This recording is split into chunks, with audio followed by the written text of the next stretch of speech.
This is not a dictatorship. This is a democracy. Everyone has a vote. I am the tiebreaker. My family's mantra is, we don't give up. We do hard things. When you lose one of those clients, I had to be on the floor again and start making calls. Today, we're joined by Gabe Lullo, CEO of Alleyoop, the revenue on demand partner behind brands like Adobe, Bevy, and ZoomInfo. With all due respect, Mr. Client, we've been doing this for 16 years. Why don't we do our way first? And usually we're right. And then I made this shift from learning to teaching. And then my bank account started getting much bigger. What's one sales and marketing habit you think every entrepreneur should undertake in their business? My mentor said to me, Gabe, it's not what you know, it's who you know, right? And I said, yeah. And he said, nope. He said, it's not true. He said, it's not what you know. It's not who you know. Welcome to 5 to 50. Today, we're joined by Gabe Lullo, CEO of Alleyoop, the revenue on demand partner behind brands like Adobe, Bevy, and ZoomInfo. Gabe's career moves from building compliance-heavy software at Founder Software and RowdyBox to running people ops and revenue at Alleyoop, where he's now the CEO. He's also the host of the Do Hard Things podcast. We'll trace Alleyoop's path from idea and validation to scale and reinvention while pulling out financial guardrails and go-to-market tactics you can use today. Enjoy. Gabe, welcome to the show. Thank you, Jeff. I'm a big fan of yours, so thanks so much for having me. This is going to be fun. Likewise. So you've had an amazing journey. I want to kind of look at it at a 30,000 foot level. And if you had to think about one moment that defined your path, what would it be? And how do you think that part of your life shaped the way you view success today? Wow, starting with the deep questions, Jeff. I like it. Okay. I'm going to do a different angle than I think maybe most of your guests would say. I was 11 years old. Okay. And my school was running a fundraiser to save our local aquarium. And they had all the students in the school sell t-shirts to raise money. And this is a horrible t-shirt, Jeff. Like, it's like the ugliest shirt ever. And I convinced my uncle to buy 22 t-shirts. Wow. That were like $25 a shirt. I still don't know what he did with them. I'm assuming he just used them as like rags to wash his car. But at the end of the day, I realized, oh my God, I talked and made money. And I grew up in Buffalo, New York, which is a very blue collar, very hardworking. It's a tough place to grow up because of the snow and just there's not a lot of, it's not SaaS companies and tech businesses all over Buffalo, New York. So when I looked at it, I said, wow, all my friends and colleagues were literally making money for lifting heavy things, building construction, building homes, working in the restaurant, smelling like fish and coming home at 3 a.m. And I think even though I was still young, I realized, okay, maybe my mouth could actually make me money here. And I started going into that space. Amazing.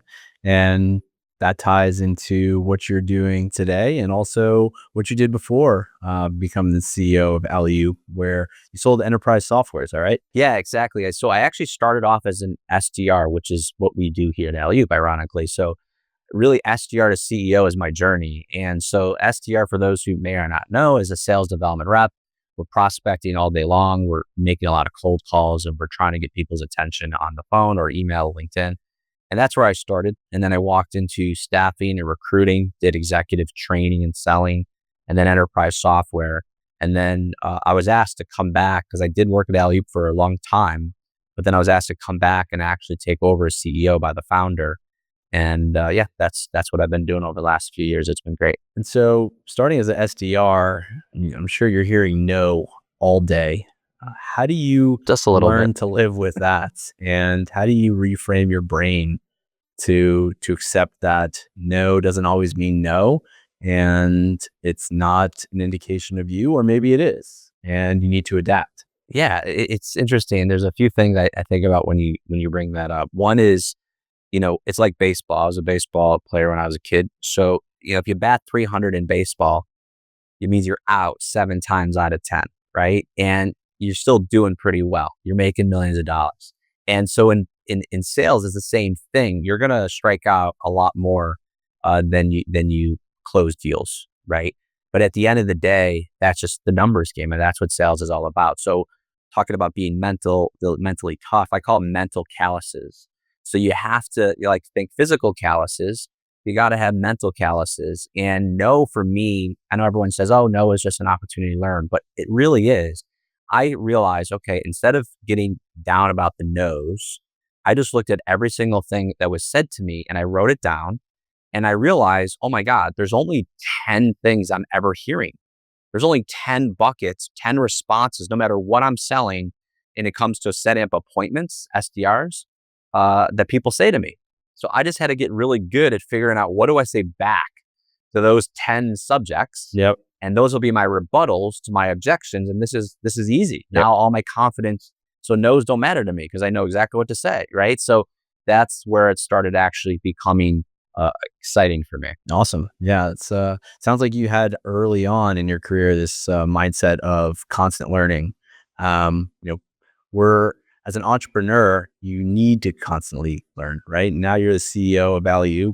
I'm sure you're focusing on new things every day. And so as a sales rep, back when you started, you had to approach each day differently. You had to take your learnings from yesterday, apply it to today, similar to how we approach working with our clients and working with entrepreneurs to understand their business. And, the phrase that I have is, if you're not learning, you're dying, because if you don't think there's anything to learn, someone's going to come to eat your lunch. And how do you approach that every day at Alleyoop with that mindset of constant learning? Yeah, I mean, so my mom's a teacher, right? So I was raised by an educator. And so having that hat on of always learning was really ingrained in me from that. She wanted me to be a teacher. The problem is I actually liked money and nice things, so that doesn't really work well. So at the end of the day, I wanted it to be financially successful. We came from humble beginnings, but I think that's also what motivated me to get into sales, because I started getting good as an individual contributor and started focusing on learning, learning, learning. But then I realized no one wanted to work with me. And, I was just focusing on myself, and I had a big ego and a big chip on my shoulder, which, a lot of salespeople do when they're early on in their career, in their early 20s. But when then I realized, I picked up some books and I started listening to some other successful people. And I think it was Zig Ziglar said, if you help enough people get what they want, you will have everything you want. And then I made the shift from learning to teaching.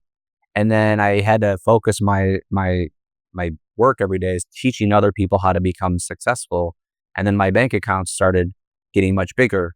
So I had to change those dynamics. So now I'm learning to teach, right? So I'm learning more and more and more, not just to be for my own success, but to teach other people how to have success. And we literally grew up, over 150 person company by just doing that. Amazing. I love the analogy. I come from a long line of educators. I'm married to an educator, so Yeah, it's that's awesome. a lot of love to the teachers and For sure. administrators that work in school and kids every day, forming the future for tomorrow. So, talk about that journey from sales to I would say chief teacher at Alleyoop. What are the other things that you had to learn along the way that don't come naturally to a salesperson when they're thinking about elevating to that CEO role? Yeah, I mean, the big thing you learn in sales is people dynamics and personality types, whether it's Myers-Briggs or DISC assessments. And so we teach a lot of why people do what they do so we can influence them to do what we want them to do in sales, right? In a positive way, of course. But I would say the big thing for me when doing that type of assessment on myself is the one thing I was lacking was really like the analytical piece of it, which is interesting because I have a business degree and a marketing degree. But at the end of the day, like, I wasn't as organized as I wanted to be. I wasn't fanatical about the numbers as I should have been. And, in order to be a CEO, that's a huge part of your business. So I got a finance degree and I started focusing really heavily on, the specifics and the numbers and understanding the financial piece of running businesses. And then, coupling that up with sales and training and then adding the financial segment to it really allowed me to balance out what I needed to know to take in this role. Yeah, that's what we preach here every day: is know your numbers, understand them, make data-driven decisions.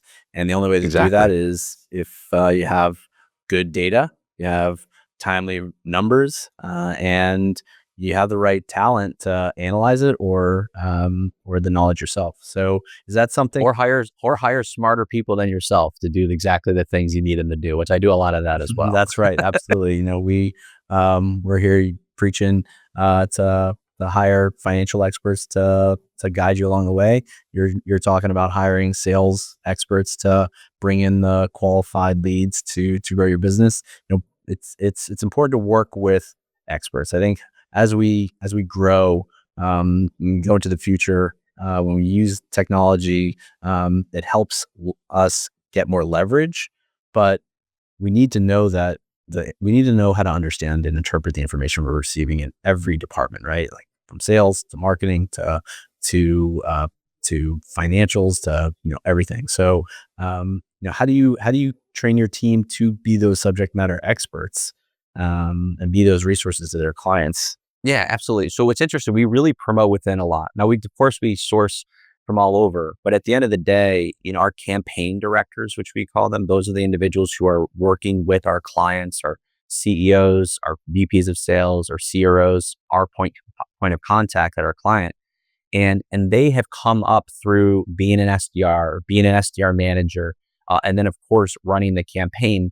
And they're speaking to experience. They're not just saying, "Hey, these are the dashboards, these are the numbers. Anyone can do that. AI can do that." But they're coming in with strategy. They're coming in with, "Hey, this is what we should do. This is why we should do it, and this is what we're going to test." And they're advising and they're telling based on experience and other projects and other campaigns we've had success in, and we're advising them what to do. Listen, we're in the professional services business. And you have to kind of look at it as, hiring a lawyer, right? Lawyers are paid by you to tell them or tell you what you should be doing, right? So it's the same thing. A lot of companies come in and they say, "I want to do this," or "This is how I want you to do it," or "This is how you should be doing it. This is the script I want you to use." And with all due respect, that's fair, Mr. Client. But at the end of the day, we've been doing this for 16 years with huge brands. Why don't we do our way first, and then we can, dissect after the fact, and usually we're right. So yeah, it never makes sense that when people Yeah. hire you to tell you how to do your job, and it's like, what do you need me for, right? If you're Exactly. not going to listen, sometimes it's like it's not going to work Exactly. out. So that kind of transitions us to a bit about thinking about the return on sales. How should entrepreneurs and how should business leaders think about that return? Is there a specific ratio that, I'm going to hire a sales rep, I'm going to hire an SDR, and I should get a 4-to-1 return on the salary, or 4-to-1 to the agency that I'm paying? Are there industry guidelines that you preach, or how should we think about it? Yeah, I mean, I think every product segment is different. Every vertical is a little different, but there obviously needs to be an ROI. I think the one thing that, new founders realize is that this is not a light switch. There needs to be patience here, and there needs to be, of course, very in-depth, monitoring, very in-depth management, very in-depth understanding of data-driven decisions, like you mentioned. But it's not a 2-month campaign. This is a 6 to 12-month campaign. And then we understand benchmarks. We understand your total addressable market. We understand your product market fit. And so, we have to manage those expectations so we can truly figure out what is the market bringing and excited about with your product. And then we can start looking at the ROI and the 2x, 3x, 5x, depending on what they're charging for their technology tool or service. Yeah. Gabe, I want it to be a light switch. Why does it have to take so long? Why does this, I am a finance guy. Spending money on things that take months to pay back is just inherently painful for me. Why does it need to take so long? It's funny because when people ask me that exact question, I always bring it back to them. A software developer who is, a developer founder, right? He's the tech founder and he's building software. And I said, "Great, I want you to build me this software in 2 weeks." And he's like, "Well, that's impossible." "I want you to build me this app in 2 weeks." "Well, that's impossible." Well, guess what? It takes many times, attempts, and touches to get someone's attention, to build a brand, to get someone even on the phone, let alone even if they're open to opportunities. I always say timing is everything in business. So we're going to literally call someone and email them maybe 15, 20, 30 times before we can get their attention and say, "Yes, I want to meet with you." And that's if they have a problem right now that you solve. Their problem that you solve may not be a problem for 2 months from now. So we have to obviously, what I call boil water, right? It takes 3 months in a sales development campaign, to be specific, to truly boil water and get to boiling point before you even put in the food. And that's what we do. We need 90 days or 3 months to figure out what it takes to actually get someone's attention.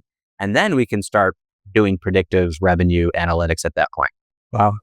That helps explain it. So I'll be more patient with my sales and marketing team. Sounds good. you live by the mantra, do hard things. I do. I think that's a famous saying of yours. Share a personal story where taking on something difficult impacted your leadership and the financial outcomes for your business. Yeah, absolutely. I mean, the mantra, like I said, it comes from my hometown. My family's mantras. We don't give up. We do hard things, and I think that's just a mantra that people, don't really realize in sales, because as I mentioned before, like no one's ever died from a cold call. We've looked at it. My friend Jack across the pond says it all the time on LinkedIn. He's like, no one's ever died from picking up the phone and calling somebody. I don't have any battle wounds, physical scars. I'm not bleeding at the end of the day. Like there's some dangerous jobs out there. And when you look at it, like that all looks very difficult and it's hard and it's easy to say that. But for sales, it's maybe not as easy to say it's hard. But in reality, if you've done it, it's extremely hard. So my mantra is do hard things, especially for people in the sales world, because I think they can relate to it very, very well. And for me, I started off humbly from humble beginnings.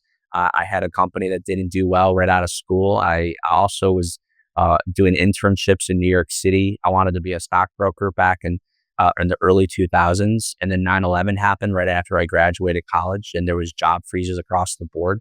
So I had to refigure out and reinvent myself a few different times in my business career. And I think most people who see ultra success have to do that as well. And I think truly that's the definition of doing hard things, is picking up yourself and doing it again. Yeah. Were there any specific instances at Alleyoop where you had to, grit your teeth and make some difficult choices, or to take the business through a tough spat to come out the other side and be better off for it? Yeah, in the early stages, we had a few clients, but they were very big clients. And that's a really exciting place to be, right? Where, you have some really cool brands, big logos, huge companies like Regis Office Space, ZoomInfo, Adobe. I mean, these are huge brands. Yeah. And they had the opportunity to work with a small bespoke boutique agency back then. But what happened is when you lose one of those clients, at really no fault of your own, market shifts, CFO doesn't want to outsource. Maybe they're doing great and they decide to bring it in-house because they're ready to do that. They don't need a fractional team anymore. Those are awesome opportunities for the client and great success stories for us. But then you lose that revenue like a light switch pretty quickly. Mm-hmm. And so those are definitely things that have happened over the years that we had to go out and just, I had to be on the floor again and start making calls. So we're totally okay with doing that. And those things do happen. But now, because of that, we've always been scrappy and gritty. But now we have such a diversified client portfolio with over 110 campaigns running. We figured out, hey, you know what? This is how we do it. And we continually keep that grit every single day. Yeah, I agree. And I truly relate to that story. Having client concentration can be a great thing for efficiencies, for profitability, to allow everyone to focus and align, but it creates a lot of risk. And there's trade-offs to having diversification in your client base. It's a lot more work to manage a bunch of different relationships, but you don't really care if one falls off. There's another one that's going to come up. So different ways to build your business. You just need to know the pros and cons of both. Yeah. And it's a balancing act, right? Mm-hmm. We like to split it up where, good portion, about 40% of our business is enterprise, about 60% of our business is founder-led or SMB companies. To your point, to diversify that portfolio. So if you lose a client, it doesn't hurt, and you can replace it pretty quickly. But you're still offering great service to those big marquee clients as well to keep the lights on. Yeah, absolutely. What's one surprising financial challenge you faced when scaling Alleyoop that you didn't anticipate and you had to learn along the way? Yeah, I think one thing is marketing ourselves, right? There's a big piece where we just drink our own Kool-Aid, we do our own outbound, and for years we just did everything we do for our clients, for ourselves, and we still do today. But a few years ago, we made a shift when seeing that there is this new way of attracting business to business, which is content creation. Why am I sitting here with you right now on a podcast when I have a company to run? Well, the reality is it's valuable. why do I have a partnerships manager and a marketing manager and a videographer and a content writer all working for me right now, full time? Because it's valuable. So those are things and investments that we made a few years ago that's been paying off in big ways, but also took a lot of time to figure that out as well. Yeah. And it's a new way for us to bring things to market. So my mantra is calls and content right now. Creating content is great and exciting, and making calls to execute on that content is where the rubber meets the road. And that's what we do. Yeah, it makes a lot of sense. Hey everyone. I want to take a moment to talk about how we at Proseer are simplifying accounting and finance for entrepreneurs. Through our outsourced accounting, fractional CFO services, proactive tax planning, and accounting software implementations, we cut out unnecessary complexity for business owners and entrepreneurs. Our approach provides real-time insights, practical tax strategies, and a clear roadmap to help our clients grow their businesses. If you'd like to learn more, feel free to book a free consultation with me by visiting proseer.co. That's PROSEER.co. Now, back to the show. How do you balance the goals for aggressive growth with the restraint for financial sustainability? So the profitability versus growth seesaw that we often see with so many companies. How have you thought about it? Yeah, I think everyone right now especially is really focusing a lot of their time and attention on AI. Obviously, I think it's the number one used word in the English language in the last 24 months. But at the end of the day, also, a lot of people focus on growth at all costs on headcount. The only way to grow is headcount. The only way to grow is headcount. Well, it's also probably your biggest expense as well. So there's ways that I believe you don't have to just throw headcount at things. Think more strategically and test and work on, again, that ROI. And then also, is there technology right now that's out there that can do the things that you may be thinking you need to get done even more effectively without the massive expense of headcount? Now, we're in the professional services business and we are in the people business. So at no point am I saying people are not the answer. It absolutely is in many, many, many cases. But just don't get yourself ahead of the skis when it comes to just throwing people at things. I agree. So we're in the same business as well. We bring up the whole team to our clients to support them from the finance and accounting standpoint. Technology can be used to help us do our job better and provide better insights and more timely insights. But you still need the insights. And so, we're open that technology will continue to improve and adapt, and we'll adapt the way that we support our clients, but it's all for the better, I think, until it's not. Exactly. Yeah. So have there been times when you had to rein in the growth projections to focus on operations, focus on quality? We see this constantly from companies that are going from small to big very quickly. They have to sacrifice on systems, processes. It takes a lot of adaptation. How have you managed that going from small to the size you're at now? Yeah, it's interesting because yes, the answer is yes, we had to do that. Yeah. We had to do it about 3 years ago, and it was about 7 months after I came on board. It was just uncovering things, right? It's talking to customers, talking to your team, looking at what is in place now. And it's interesting because you have to build the plane while it's flying at the same time. Mm-hmm. Right? You need business coming in, you need revenue to come in, or of course, nothing's going to be solved correctly, but also you need to fix a whole process. So there are some times where we say, okay, we have to not do this right now, even though it's not something we want to do, but we have to not do it to fix this piece of the business. So then when we do turn it back on, we're smooth sailing. And there's definitely, I would say almost every piece of our business, we've done that through and for the last almost 4 years. But you can't do all of it at once either, or then you wouldn't have anything. Yeah. So yeah, there's definitely big things we've been able to do, and you have to pause or slow down growth in order for those things to be fixed or figured out. And so how did you know that you needed to do that? What are those learnings? You said you're talking to customers, you said talking to the team members, but take us to some specifics because I think it's hard as an entrepreneur to halt growth when it's right in front of you, knowing that it's for the best. So what are those signs?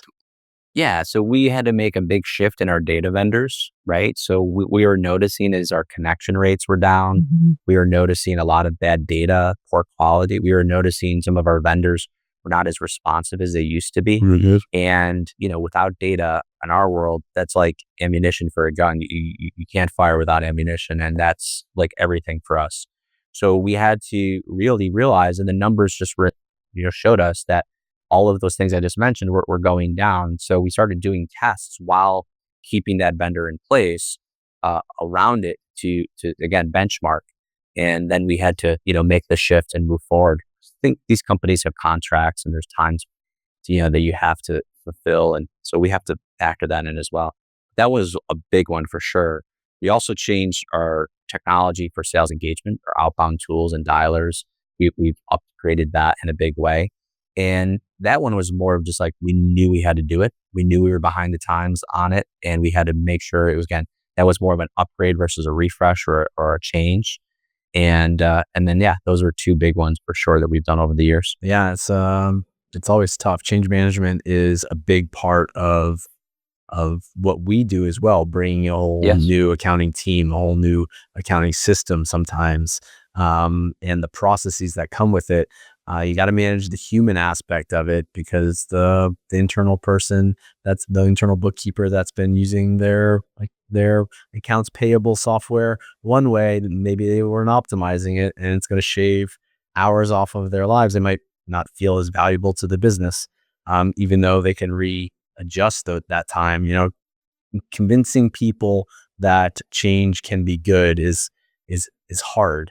How have you managed that internally with Alleyoop anytime you had to make an adjustment? Well, it's interesting. This was more of a recent one over the last year and a half. And, talking about bad things happening and turning them into good things, we had someone leave us who was running a whole department, and on very bittersweet terms. She was in a position to start her own business with her family, equity opportunity, awesome opportunity. And, we celebrate success. We call people Alleyoop alumni when they leave us, because we want them to maybe start their career here, usually as a sales development rep, and then extend their career into other opportunities. And so that was kind of happening here for someone who was managing a team and managing a department. But what we noticed is we were just started immediately scrambling to find someone to backfill that individual. And we took a step back and said, you know what?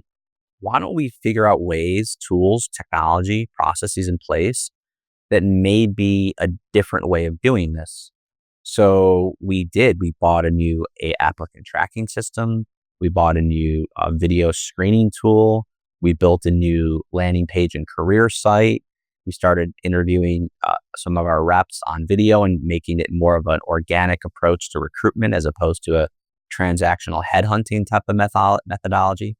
And now what was, of course, a sad moment of someone leaving the company, but for a great reason for them, turned into a totally different way we actually recruit. Yep.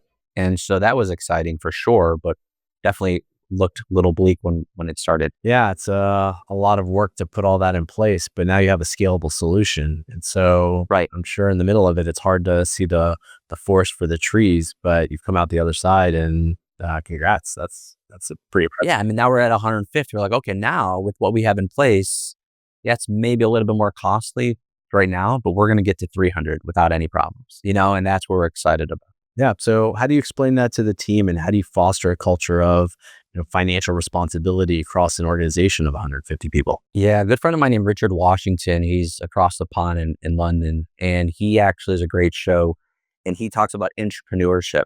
Instead of entrepreneurship, it's intrapreneurship.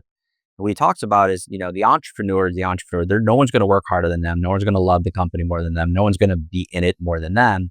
But the job of the entrepreneur is to find people who treat the company like it's their own business, and focus on, the passion of what we're doing, and actually love what they do, and works and runs through walls for the company. Yep. And if you could find people like that around you, you can share with them a little bit more than maybe you would want to with others, and get the insider look and say, here's why we're doing this, and be fully direct with your team and work with a team that is passionate like that. And that's how we did it. I sat everyone down. I said, okay, this is what I think we should do. This is not a dictatorship. This is a democracy. Everyone has a vote. I am the tiebreaker. Okay. And we figured it all out. I pitched it to them, and we had a unanimous decision of yes, let's do it. And so once we got the buy-in and the explanation behind it, it was actually more valuable because they were willing to do the hard work to get it done in a quick time because they knew the value. Yeah, that's a great example. My partner Larry always talks about people want to live in a world that they help create, and so by giving them that option, whether it's the changing in the recruiting process, or for us helping to design the systems and processes of how bills get paid or how customers get invoiced. If you get that buy-in on the people that have boots on the ground that are going to be truly impacted, typically you'll get the best result at the end of it. Sometimes people show their true colors, and you have to know who you're working with, and you have to make some difficult decisions along the way. But change isn't always bad. It can be a good thing. So yeah, for sure. So let's talk about the numbers from a general guidance standpoint. When we think about sales and marketing in terms in average business of $5 to $50 million, how much should be spent as a percentage of revenue on sales and marketing in order to continue to grow? Do you have typical guidelines? Like I said, yes, I do. I'm not the finance person like you are, but I would say at least about 15 to 20% is what I should minimally expect. Yeah. And so when we work with companies, we ask them, okay, how much money do you have? And then let's figure out what we can do and do some fractional work for you to get that number to, more of a solution that you really need. Yep. But that would be my general guideline. Yeah. So talking. I want to ask you, what would you say to that? Well, You're the expert. From a marketing standpoint, typically we see somewhere around 5%, but then you bring the human capital aspect of it to the sales teams, to the marketing team. And yeah, it can be that 15 to 20% very quickly. You just got to make sure that you have that return and you quantify that return. You set gates on that return. Untapped marketing spend can just make Mark Zuckerberg very, very rich. And so it's important to set a budget, to set expectations with the people that are going to be managing that budget and track against that. Right. And I think organic marketing or organic content right now is just so dramatic. Instead of spending ads on LinkedIn or on Facebook, to maybe hire a videographer and get on podcasts is maybe less expensive and more valuable. If you think about, look at ZoomInfo right now, Henry Shook's the CEO and founder and has been for the last 2 decades, but he's still on LinkedIn each and every day being interviewed on shows. And he's really doing a multi-billion-dollar brand at the end of the day, but also a founder-led marketing approach.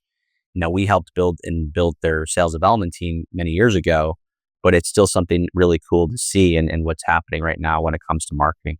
So say more a little bit about that when it comes to content marketing. How can content marketing be leveraged from a sales standpoint as a supplement or a complementary aspect to the sales team? Sure. Awesome. I'd love to answer that one because I believe in it so wholeheartedly right now.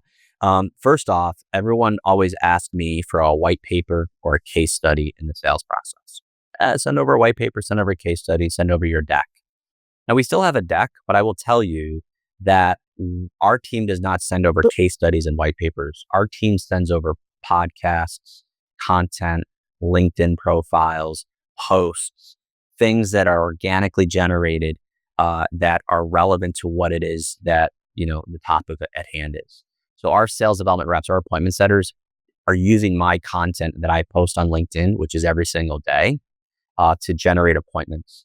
My sales team, after a demo and they go through the entire sales process and they're at decision-making time, is using my content or my newsletter to follow up with so that person could trust that we know what the heck we're talking about. Yep.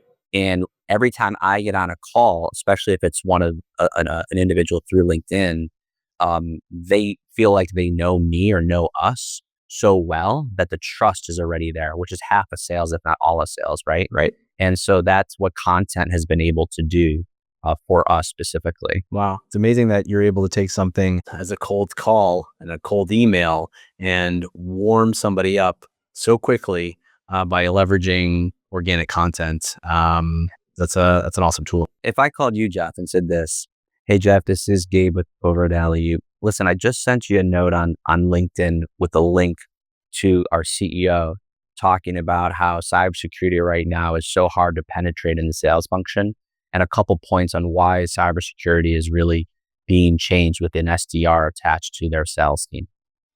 Now you're running a cybersecurity company and I sent you that link. Go ahead and take a look at it and then provide me your feedback on the DM that I sent over to you. Yep. And that's the end of the call. Don't even ask for the meeting. Yeah. I guarantee you that person's going to read it and probably send a note back to you. Yeah, I would just reply. That's what we're talking about. Yeah, I would just reply with my credit card right there and just say, where do I sign up? So You're too kind. that's a great pitch. So what's next for Alleyoop? You've taken us through the journey. What's the future look like? Yeah, I mean, everyone wants to get bigger, but we don't want to get bigger just because we want to get bigger. We feel like we have a lot more to do. We are looking at a handful of companies right now that are a little bit bigger than us, and we're looking at what they're doing, and we say, you know what, we can do that. And so we're going after a bigger market. We're also launching a lot of new verticals. We started off in sales engagement and data and SaaS. Now we are in staffing. We are working with content creators. We're working with training companies. We just closed 8x8, Ingram Micro, and Peloton all in the same year, all very different companies and very cool brands. So we're looking at adding a lot more verticals to what we do. And I would say that's our immediate goal for now. Awesome. Congrats on those new clients. Thanks. Let's take just a couple rapid fire questions here to wrap us up. All right. I think you alluded to this already, but what's one sales and marketing habit you think every entrepreneur should undertake in their business? I think they should be doing content on LinkedIn. I think they need to have people know who they are, right? My mentor said to me, Gabe, it's not what you know, it's not what you know, it's who you know, right? And I said, yeah. And he said, nope.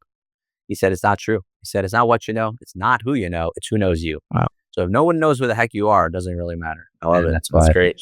If you could instantly master one new skill as an entrepreneur, as a CEO to improve your business, what would it be? Oh, I hate writing emails. I know that sounds weird, but I don't like to write emails. So I think that would be something. I'm a talker. I'd rather do a voice note than write an email. So I'd like to maybe start working on that again. Cool.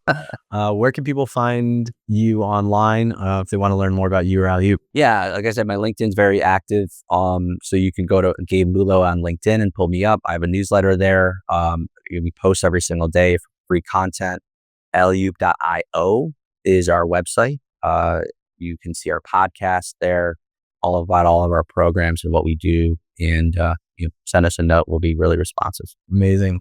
Gabe, thanks so much for taking the time today. So many learnings, and I'm sure we'll be doing it again soon. Thanks, Jeff. Thanks for tuning in to 5 to 50. If you found today's episode helpful, be sure to subscribe, leave a review, and share with other business owners looking to grow. Do you have a question or a topic you'd like us to cover? Connect with us on LinkedIn or reach out to us at Proseer, where we're empowering entrepreneurs with real-time, actionable insights and financial infrastructure through smarter accounting, tax, and financial strategies. Let's keep this conversation going. Together, we'll help our businesses thrive. Talk to you soon.